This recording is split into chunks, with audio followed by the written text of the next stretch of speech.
come with me." Callie reached into her bag and took out her purse, flapping it open to reveal a photograph. "This is the two of us when we were little.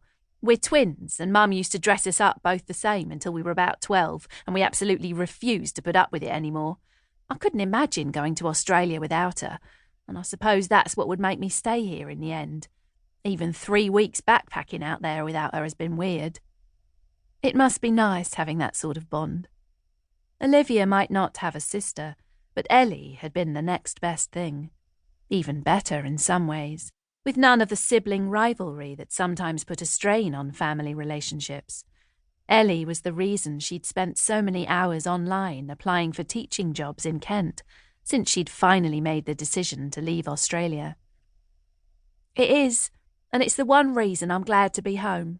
But you've got your best friend's wedding to look forward to." Callie smiled. "Trouble with getting married here is that you can never guarantee the weather, can you?" "No, but Ellie's a wedding planner and she runs her own venue. It's beautiful. A gazebo up on the cliff top overlooking the channel, and there's a converted barn too. It should be okay, even if the weather lets us down." "I can see now why you're happy to be home. It certainly beats my commute with strangers lolling on my shoulder or chewing loudly in my ear, and that's before I even get on the tube." Callie shuddered. "Did you visit home much when you were living in Australia?" "Not as much as I'd have liked. I suppose I didn't want anyone to see how desperate I was to come home for good and realise I'd failed at this big adventure my life in Australia was supposed to be."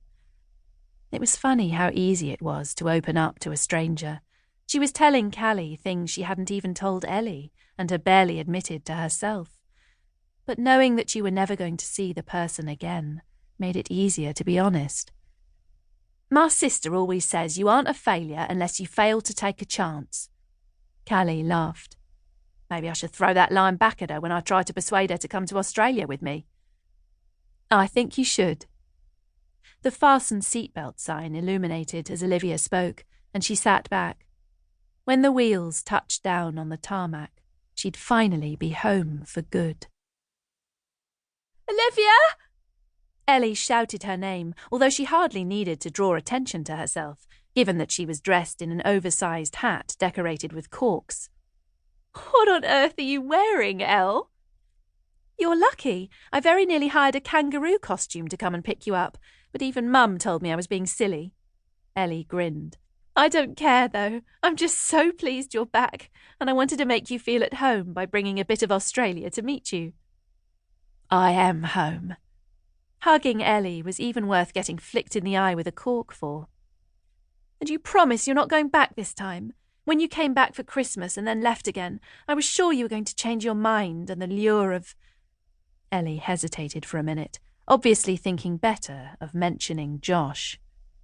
"You know what I mean. That the lure of Brisbane's bright lights would leave Channelview Farm completely unable to compete." "Never. Our holidays with your Aunt Hilary were some of the best days of my childhood." The laughter caught in her throat. "If I'm honest, they were probably some of the best days of my life." "The best is yet to come, I promise." Ellie commandeered the baggage trolley, already heading off in the direction of the exit. "Come on. Mum's baking up a storm for your homecoming, so I hope you didn't eat too much on the plane." "I wasn't hungry, and aeroplane food doesn't get any better." "You know the first thing that my mum's going to say is that you're far too thin, don't you?" Ellie looked over her shoulder, still pushing the trolley at full speed. God help anyone who crossed her path, they'd be bulldozed out of the way. "Your mum always thinks everyone's too thin. She just wants us to eat more of her cakes." She was virtually having to jog to keep up with Ellie. "Not that I'll need a lot of persuading with her around to cook for me."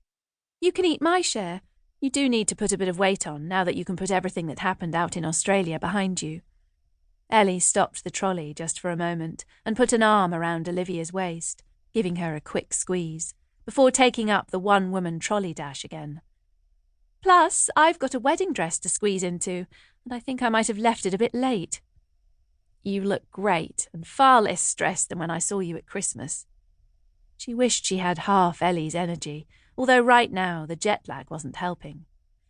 "I was expecting you to be hyperventilating into a paper bag by now." "It was Mum and Alan's wedding that had me like that, as you know." Ellie